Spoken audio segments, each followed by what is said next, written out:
उनके बढ़िया से क्विक सिंगल्स आपकी स्क्रीन पर आएंगे। सेठ साहब आप शुरू करो। चलो आज का क्विक सिंगल कौन सा ट्रेड खुलने के बाद आपके रडार पे आ रहा है? जी आशीष जी, मुझे एनटीपीसी अच्छा लग रहा है। एनटीपीसी में नीचे के लेवल से एक शार्प रनअप हमने देखा था, 2-3 दिन का रेस्ट लिया on Confluence of moving averages, और ये पुल बैक के बाद आज वापस एक अच्छी ट्रेजेक्टरी में लग रहा है। ऑलरेडी 1% अप है। 334 के आसपास इसका प्राइस है, इसे बाय करें। टारगेट्स रहेंगे 343 के, और हमारा स्टॉप लॉस रहेगा 329 रुपीज का। ओके, एनटीपीसी पर बाय हो गए अमित जी के पे। गावा सर, गुड मॉर्निंग अगेन। आपका quick single. Good morning. IndusInd bank का पैसा कहीं तो जाएगा। कल गया था आईसीआईसीआई बैंक, आज जाएगा एचडीएफसी बैंक, और ये स्टॉक मैंने इन्हीं लेवल्स पर मैंने ऐड भी किया इन्वेस्टमेंट पोर्टफोलियो में। ट्रेड करा 1711, 1700 का स्टॉप लगाइए। फर्स्ट टारगेट 1720, फिर 1730, और हायर जोन देखेंगे आते दिनों में एचडीएफसी बैंक। इंडसइंड बैंक का पैसा बिल्कुल ठीक है, वो रीएलोकेशन हो रहे होंगे, और वो कल आईसीआईसीआई बैंक में दिख रहा था क्लियरली। आज एचडीएफसी बैंक, आज सचिन ने बोला भी था सुबह कि कवरिंग के मूव्स का बहुत लाइकली कैंडिडेट है। अच्छा खुला, उसके बाद स्क्रीन पे तेजी आ रही है, 1.5% ऊपर है, तो अपन का ट्रेड तो और भी स्वीट स्पॉट पे आ गया, जो सचिन के साथ राइड करे थे। और गाबा सर का भी अब कन्विक्शन एचडीएफसी बैंक के साथ जाता हुआ। सचिन थोड़ा सा मोमेंटम आ जाए तो आपसे रिविजिट भी कराऊंगा एचडीएफसी बैंक को, लेकिन इस बीच इस समय का क्विक सिंगल कौन सा? आशीष जी, यहाँ पर बैंक्स पे ही दाव लगाना चाहिए। इनफैक्ट एचडीएफसी बैंक का पहला जो टारगेट था 1720, उसके काफी नजदीक आ चुके हैं, बट मुझे लग रहा है वहां पर मोमेंटम कंटिन्यूड रहेगा through out the day. But जिस तरीके से कोटक महिंद्रा बैंक में एक 4 दिनों के स्क्वीज के बाद एक्सपेंशन हो रहा है, तो यहाँ पर मुझे लग रहा है काफी सस्टेन डायरेक्शनल मोमेंटम प्ले रहना चाहिए। जिस तरीके से स्ट्रक्चर है, आज का जो इंट्राडे लो बनाया है लगभग अराउंड 1940 के आसपास, तो आई थिंक स्टॉप लॉस आपको वहीं पर प्लेस करना है on closing basis. And intraday में ही मुझे लग रहा है 1985 1990 के आसपास के टारगेट्स हिट होने चाहिए। जिस तरीके से स्ट्रक्चर है, 2020 का एक पोजिशनल टारगेट होगा, तो यहाँ पर अग्रेसिवली लॉन्ग पोजीशंस बनाने की सलाह होगी कोटक महिंद्रा बैंक के फ्यूचर्स में। स्टॉप लॉस होगा 1940 का, पहला टारगेट होगा अराउंड 1980 का, सेकेंड टारगेट 2020 का। बिल्कुल। कोटक महिंद्रा बैंक, यहाँ पर तो एक एचडीएफसी बैंक हो गया, एक कोटक हो गया, और बैंक निफ्टी अब 230 पॉइंट ऊपर 48,100 की तरफ बढ़ रहा है।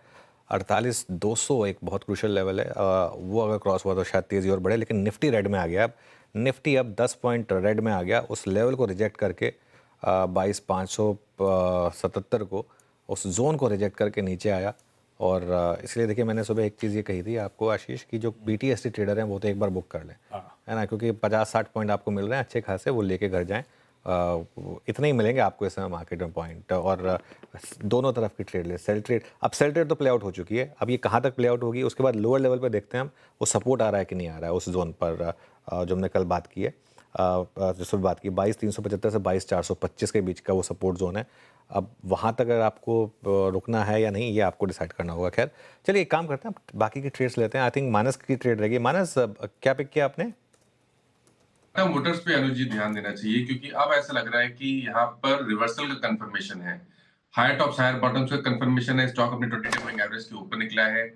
आई थिंक टाटा मोटर्स में करंट लेवल्स पे खरीदारी करनी चाहिए। 654 के स्टॉप लॉस से खरीदारी करेंगे, और 685 685 रुपए के टारगेट सेट करेंगे टाटा मोटर्स में। ये कैश लेवल्स है। अगर चाहे तो 670 वाला कॉल ऑप्शन ले सकते हैं। 14 रुपीज 15 रुपीज के आसपास ट्रेड हो रहा है। इसमें आपको 8 रुपए के स्टॉप लॉस से 8 रुपीज के स्टॉप लॉस लगाने हैं, और 30 रुपीज 30 रुपए के टारगेट सेट करने हैं। टाटा मोटर्स, बढ़िया कमेंट्री थी। स्टॉक दमखम दिखा रहा है। 670 का कॉल भी ले सकते हैं, एल्स आपके सामने टारगेट्स भी आ जाएंगे जो मानस सजेस्ट कर रहे हैं। सतपति साहब, कौन सा ट्रेड ग्रिप में आ रहा है, क्या पसंद आ रहा है? आशीष जी, देखिए टाटा मोटर था पिक, लेकिन कोई बात नहीं है, मानस जी ने कवर कर लिया। मुझे भी लगता है टाटा मोटर्स यहाँ से अच्छा चलेगा। टाटा मोटर्स के बाद अगर कोई अच्छा लगता है, दैट इज एबी कैपिटल। चार्टिकली देखिए 158 का सपोर्ट था, 158 इसने टेस्ट किया और वहीं से रिवर्सल है, तो हम लॉन्ग करेंगे एबी कैपिटल। स्टॉप लॉस रहेगा 156 का। इसका आज का इंट्राडे का टारगेट होगा करीबन 168 से लेके 172 का। ओके, एबी कैपिटल ये हो गया इस समय का पिक। निफ्टी अब 27 पॉइंट रेड में, और बैंक निफ्टी देखिए लेवल्स की जादूगरी देखिए आप। बैंक निफ्टी का भी हाई देखिए आज का इंटरडे का 48,157, तो 48,200 तक नहीं जा पाया, वहाँ से स्लिप हो गया। आप देखते हैं दोबारा अगर मूव बनता है तो। और निफ्टी का भी जादू देखिए 22,577 से ही स्लिप हुआ, और वहाँ से अब 22,467, और मुझे हैरानी नहीं होगी अगर ये 22,375 से 425 के बीच में वापस एक बाउंस बैक भी आपको दिखा दे, तो क्योंकि मार्केट है ही इस तरीके की इस समय, दोनों तरफ के ट्रेड तैयार हैं। लेकिन क्लियरली इन्फोसिस, एक बार इन्फोसिस लेकर आइए अब जरा, 3.5% नीचे अब इस समय इन्फोसिस। और इनफैक्ट अब इन्फोसिस का एक बार आप थोड़ा सा लंबा चार्ट रखिए, क्योंकि ये वो स्टॉक है जिसने अभी कुछ हफ्ते पहले ही 52 वीक हाई लगाया था 2006 का। 2006 से 1600 का रेट मतलब करेक्ट हो चुका है अपने हाई से करीब करीब 20% की करेक्शन आ चुकी है 3 महीने में। धर्मेश जी, ऐसा क्या यूएस का रिसेशन का फियर बहुत अब ज़्यादा बढ़ रहा है, और किस लेवल पर इन्फोसिस में बाय बनेगा, या फिर अभी छोड़ दें कुछ समय के लिए?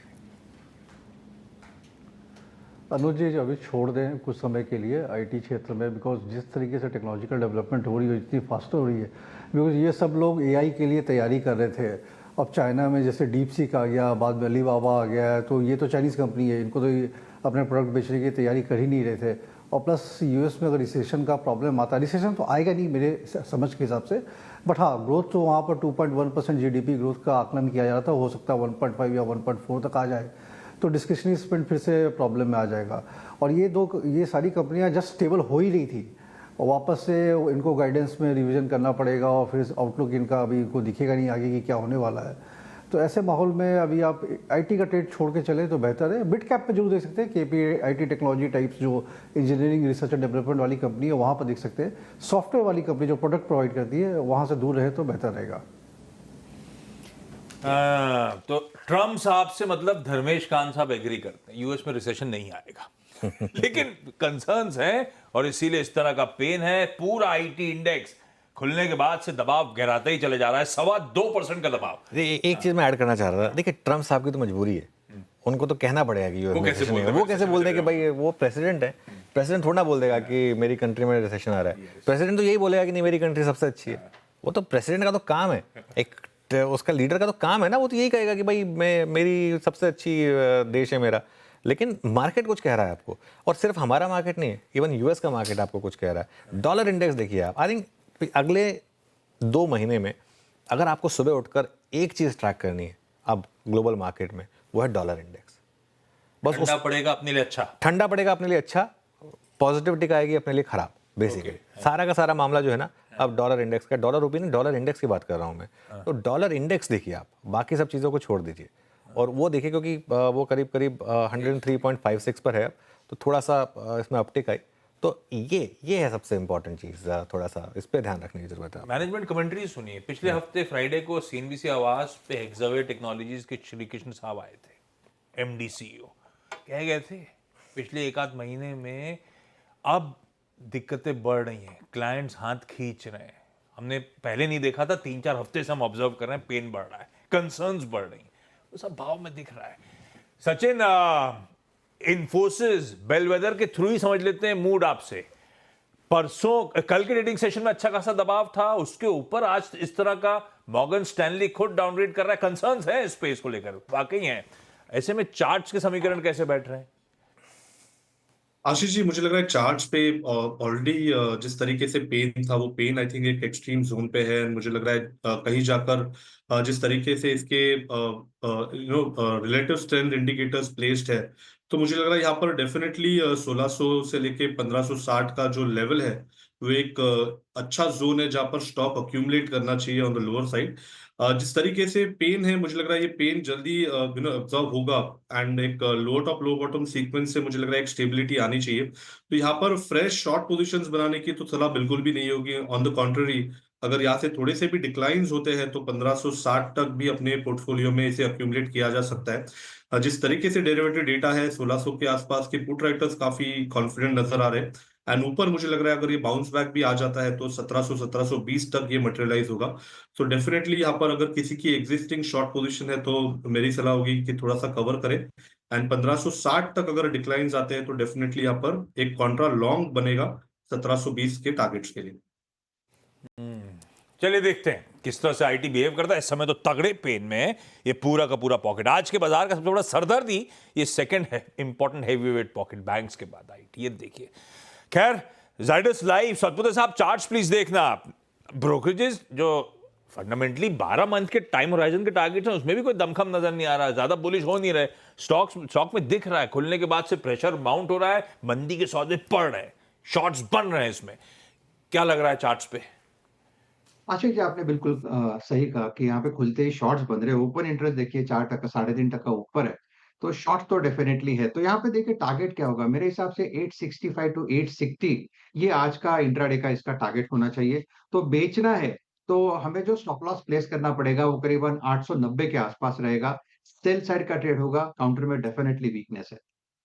एक बार धर्मेश जी आपसे एक आखिरी सवाल लेता हूं मैं। एक बार केन्स वापस लेकर आइए। ये पूरी की पूरी ईएमएस स्पेस यहाँ पर अब काफ़ी करेक्शन की शुरुआत हुई है। खैर केन्स में तो आज खुद का रीज़न है, रिकवरी आ रही है लोअर लेवल से अब, लेकिन यहाँ पर क्या भी होगा आपका?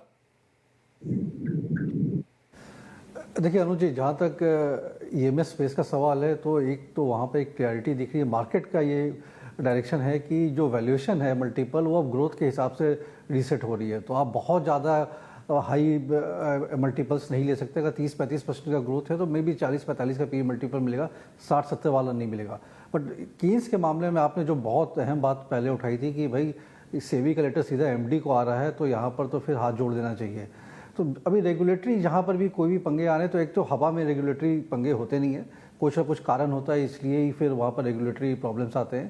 तो और ये एक्सपेंसिव भी है, तो दूर रहने की सलाह रहेगी। इनफैक्ट जिनके पोर्टफोलियो में है, मैं तो ये कहूँगा कि बुक करके निकल जाए। दूसरे डिफेंस में भी बहुत अच्छे स्टॉक्स है वहाँ पर आप, या ईएमएस में वहाँ आप शिफ्ट कर सकते हैं। ठीक बात है। इंडसइंड बैंक के ईएमएस पूरा स्पेस थोड़ा सा ध्यान रखिएगा, वैल्यूएशन बहुत स्ट्रेच्ड हैं, इसीलिए ठंडा भी पड़ रहा है। ऐसे ही आपने पहले डिफेंस में होता हुआ देखा था, रेलवे स्टॉक्स में होता हुआ देखा था, और काफ़ी समय से अब ईएमएस कंपनीज भी ऊपर से लेवल से अच्छा खासा करेक्ट हो रही है। और इसके साथ तो एडेड सरदर्द। इंडसइंड बैंक आप धीरे धीरे लोअर लेवल से थोड़ा बहुत रिकवरी की कोशिश करता हुआ, अदरवाइज पेन में काफ़ी था। कोटक पे हम ट्रेड राइट कर रहे हैं, उसमें अच्छे मूव स्क्रीन्स पे आते हुए नजर आएंगे आपको। एचडीएफसी बैंक पे हम ट्रेड राइट कर रहे हैं, वो अच्छे मूव्स दिखा रहा है। टाटा मोटर्स पे हमारा ट्रेड राइट हो रहा है मेरे ख्याल से मानस के थ्रू, वो अच्छा कर रहा है। श्रीराम फाइनेंस अच्छा कर रहा है। श्रीराम फाइनेंस आज किसी की पिक थी, चतुर्मोता साहब की थी। चतुर्मोता साहब है नहीं, पर बैंक्स और बैंक्स के साथ फाइनेंशियल्स, ये पॉकेट में दमखम है। बैंक निफ्टी 0.5% ऊपर है, ऐसी निफ्टी फाइनेंशियल्स रखिएगा स्क्रीन पर डायरेक्टर साहब, वो भी 0.5% की मजबूती के साथ ट्रेड करते हुए। गाबा सर, श्रीराम फाइनेंस का चार्ट चेक करेंगे एक बार, समीकरण बैठ कैसे रहे? चार्ट स्टॉक में तो दमखम है। देखिए श्रीराम फाइनेंस बाई मोड पर तो है। हायर टाइम फ्रेम पे देखिए तो करीब 10-12 हफ्ते से एक अपमू है यहाँ पर, और बहुत बढ़िया बेस बना है श्रीराम फाइनेंस में, करीब 620 बाई मोड पर तो है। अगर ट्रेड के हिसाब से लेना है तो एक स्टॉप लगाना पड़ेगा करीब 635 का, और 650 660 ये एक पॉसिबिलिटी है वहां तक जाने की। तो ट्रेड के हिसाब से ट्रेड बनता है श्रीराम फाइनेंस पे, बिल्कुल। ओके, ट्रेड बनता है श्रीराम फाइनेंस में। आज का रिकवरी ऑफ द डे दो स्टॉक्स को माना जा सकता है आशीष, बीएससी और Tata Motors. I think BSc clearly 3.5% ऊपर फाइनली वापस 4000 की तरफ बढ़ने की कोशिश करता हुआ, और उसके अलावा टाटा मोटर्स में एक वन वे स्लाइड रही थी, और यहाँ पर अब थोड़ा सा मोमेंटम अच्छा बन रहा है टाटा मोटर्स। मानस एक बार रिविजिट करते हैं इसको, आपका क्विक सिंगल था टाटा मोटर्स, अब यहाँ पर ट्रेड ग्रिप में है। अब स्टॉप लॉस क्या रिवाइज होगा, क्या टारगेट वही रहेंगे क्या? बिल्कुल टारगेट वही रहेंगे अनुज जी, और स्टॉप लॉस भी अभी वही रहेंगे, क्योंकि देखिए मार्केट में वीकनेस है, तो वोलेटिलिटी में अगर मैं रिवाइज करूंगा उसमें वो स्टॉप लॉस ट्रिगर होने के चांसेस हैं। बट पैटर्न तो बहुत पॉजिटिव है। अगर हमें इंट्राडे चार्ट पे देखना हो तो वो भी 60 मिनट चार्ट पे भी एक क्लियर कट ट्रेंड दिखता है, और 685 की मैंने टारगेट मेंशन किए। लेकिन अगर हम पोजिशनली बात करें तो पॉसिबिलिटी है कि शायद 700 रुपए, जहां पर 50 डे मूविंग एवरेज है, स्टॉक्स को भी टच कर सकता है।